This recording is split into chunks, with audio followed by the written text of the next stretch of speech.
Well, it's day 3 and I've joined up with Steve Saunders on peg 18 on Trelawney Lake. It's a peg that holds some great memories for him, so run me through this one. Well, this lake is a funny lake, Dave. It's very moody. I've drawn this peg twice. Once I won the section with £17, another time I won the section with £141. There's some difference in that, isn't there? There's a big difference in that, and you're never quite sure when you start what weight you're fishing for. So you have to sort of hedge your bets a little bit on this lake. So the last time you fished it, what happened? The last time I fished it, I started over in this peg because you can reach with just about 15 metres, and I caught £100 in the first hour. Wow. From first cast to the 60th minute, every time it was a fish, big fish, £5 to £8 fish. Wow. It was unbelievable. And then it had gone, and then I spent the rest of the day scratching around down the edge, 5 metres, 13 metres for odd bites. Right. Now, I've noticed on your bait tray, unlike I've had the last couple of days with Tommy Pickering and Des Ship, now both anglers there have gone really specifically down a particular type of bait. I mean, Des went down a worm and caster route, Tommy's gone more down a method feeder route. Mm.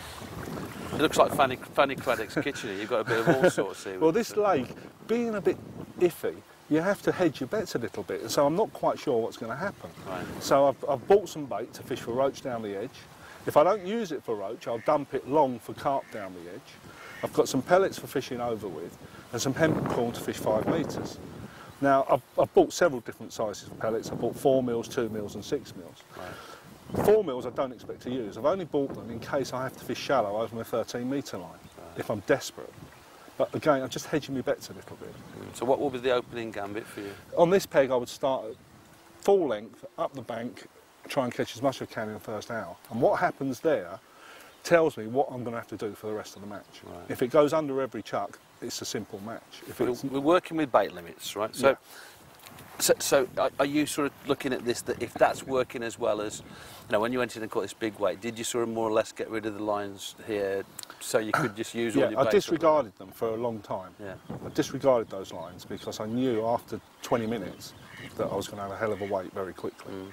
So I didn't need to worry about those. What's come out of the last couple of days for me, being with the other lads, is that, you know, it's using this bait limit thing. There's so many fisheries around the country have got limits now, yeah. and it's being careful how you use it. Half the match here is taking the right bait to your peg, not making a mistake before you started fishing. It's so important these days, right. And it's becoming more and more important on every lake in the country because they're all introducing bait limits and they're becoming smaller and smaller. So you have to manage your bait through the 5 hours. Interesting. Okay, that's bait covered. So run me through your tackle there.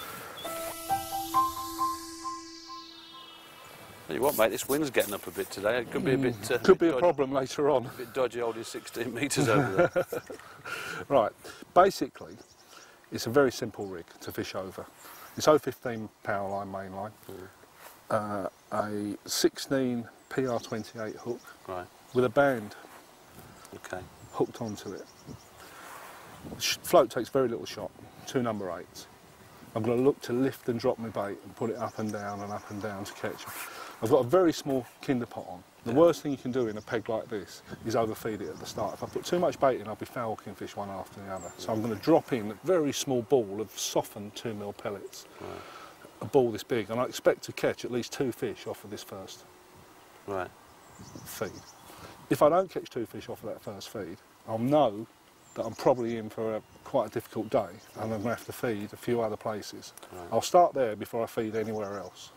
I think this is the hard part for people to understand, isn't it? It's where to start, isn't it, sometimes? It is, yeah. And it's great, if you go in and you catch one straight away, it's easy, isn't it? Because you go out again and you put some more. It's when you don't get one, isn't it, the problem occurs? I think the advantage of a lot of us that come here regularly is we know the moods of the lakes.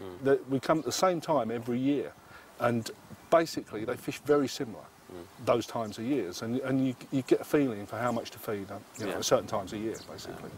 Yeah. So how's your elastic set up on this one? Well, I'm fishing a 15 hollow, which is quite tight, because there's some large fish in this lake, up to 10 pound, and they're going to run me through those 2 dougal bushes over there if I'm not careful, so I'm going to have to, you know, hook them and get back pretty quick. Yeah, okay. A bit of bullying, really, on this rig. So, other rigs? Other rigs. I've set up a rig to fish at 11.5 metres on the bottom, where I'm going to ping 6 mil pellets, very few, sort of 3 or 4 at a time every 5 minutes, try and build a line up to fish during the middle of the match, to try and nick an odd fish.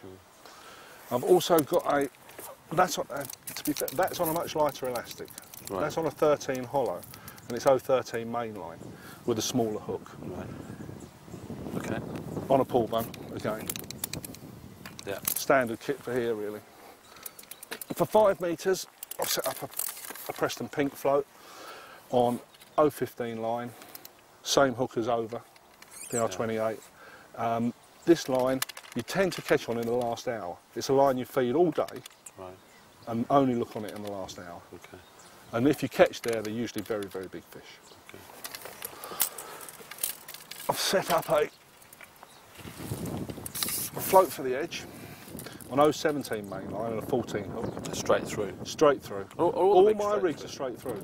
Interesting, because the previous two lads, they've been talking about little short hook Yeah, plates.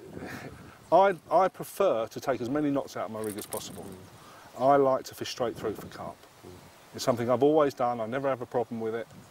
And how about if you're fishing for skimmers and that sort of I fish with hook lengths. You would then? I fish with hook lengths. Right. But for carp fishing, I like to fish straight through. Yeah. I just feel your rig overall is stronger. Yeah. Just taking your weak Yeah. points out of it. And the elastic on this one is? It's 17H. Yeah. More powerful. All the rushes down the edge, you're going to have to pull them out. You're going to have to bully them to get them away from the edge. I've also set up a classic 10 on a solid 8 elastic to fish for roach. Yeah. Now on this lake, when you catch roach, you catch them along the rushes. Right. So I'd fish 3 metres. It's a very long line on that for me. Yes. I fish 3 metres to hand or 1 section on, loose feeding casters. In the middle of the match, if everything else goes to pot, you can catch up to 40 pound of roach in 2 hours on this lake. I think the key what's coming out of this is you've just got to cover every eventuality. You have. I've been on this lake in the last 2 festivals and I've won this section both times, and both times I've caught 8 pound of roach, and they've been the difference between being first and third.